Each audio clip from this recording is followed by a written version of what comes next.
Whether it's idle chit-chat or harmful rumours, gossip can really poison the work environment and erode trust among team members. So let's welcome Gloria Gossip. She's well known in the team. She always has the dirt on what's going on and isn't afraid to share it. For those on Gloria's team, i.e. supporters, she provides the entertainment at coffee breaks. The scathing stance she brings to the information that she spreads can be quite funny, but also a little scary. So if you're on Gloria Gossip's team, then you really want to stay there, for you don't want to be on the other side. For those not on Gloria's team, she's one to be avoided at all costs, as sometimes in her reach for new information, she can come across like a really close confidant with empathy and all care and concern. And then the next thing you know, the whole office is talking about how you accidentally ran over your neighbour's cat, which was definitely not something that you had prepared for public consumption. Now for you, the leader or manager of Gloria Gossip's environment, this is a tricky challenge. For the longer you leave Gloria to her own devices, the more you are actually fanning the flames. Gossip can range from harmless banter about personal lives to spreading false information or disparaging remarks about colleagues. Regardless of the form it takes, addressing gossip promptly and effectively is essential for maintaining a positive and productive work environment. As a leader or a manager, it is essential that you lead by example when it comes to gossip. In my 17 years of leadership, I have seen many forms of Gloria Gossip, and I have learned a few strategies to take care of her disparaging remarks and whispered daggers. The first thing is to self-check.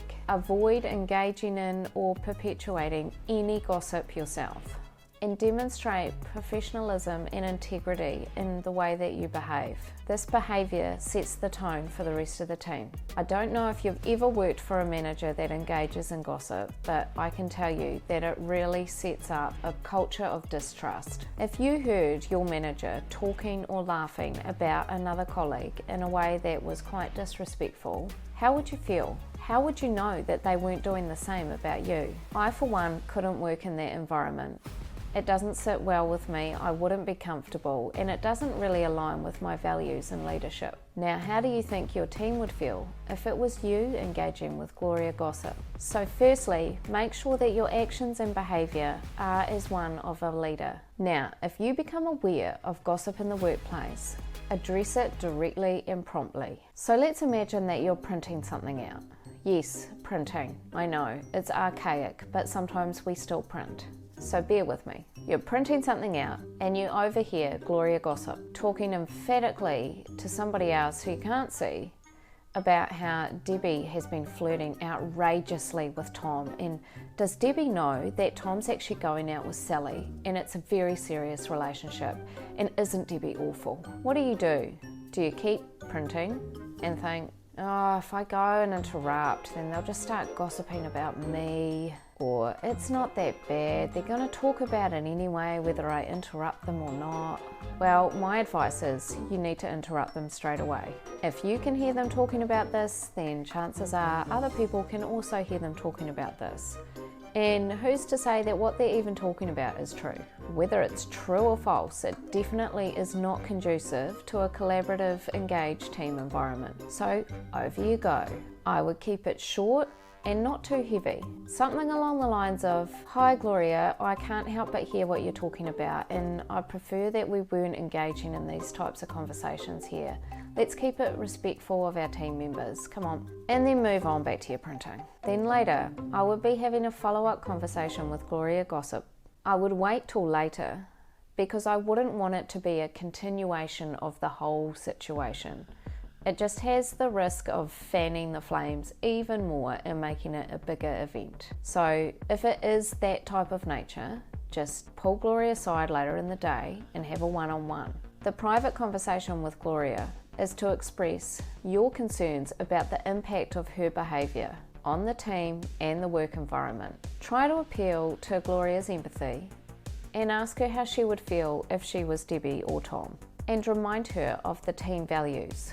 Now, if you don't have clearly communicated team values, please watch my other video, which is linked on the screen, on how to speak like a leader to help you develop those, as they make it a lot easier when it comes to this type of behaviour.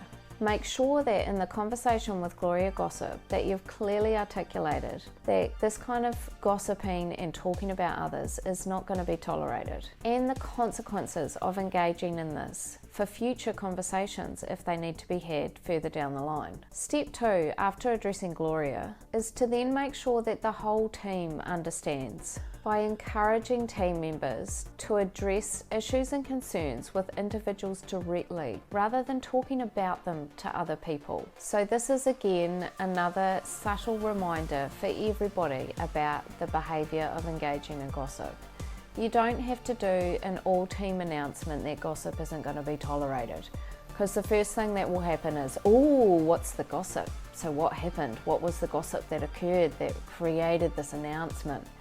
You just need to subtly push out those messages again, which hopefully you've done previously, around gossip and how that's not how your team operates. The other thing that I would do is, if you hear gossip again on your walk around the office, I would be addressing it by saying, okay, how about instead of talking about this person to each other, you go and address them directly. They will only have to consider doing that once to realise the consequences of talking about others versus having to have a face-to-face talking about that conversation that you had with somebody else about them. It's usually enough to make them think twice about engaging in gossip. In order to create an environment where gossip doesn't continue to fester, step 3 is about fostering a culture where you have channels for constructive feedback and conflict resolution. Clearly communicate your expectations or values around behaviour in the workplace, including the prohibition of gossip. Outline the consequences of engaging in gossip, such as disciplinary action or loss of privileges. Setting clear boundaries helps build accountability. It can also be helpful to really encourage those team members that you know don't like or engage in gossip by ensuring that they are also voices of reason amongst their fellow teammates. As in a lot of behavioural situations amongst teams, change can often really be driven by the teams themselves.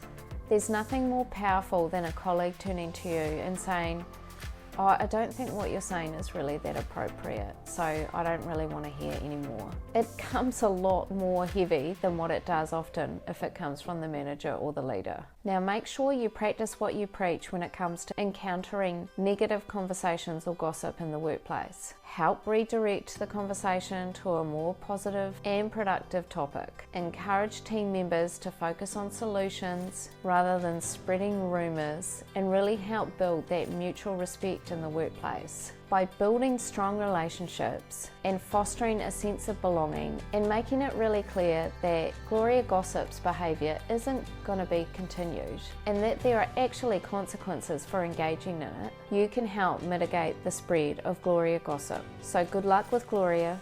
Thanks for watching.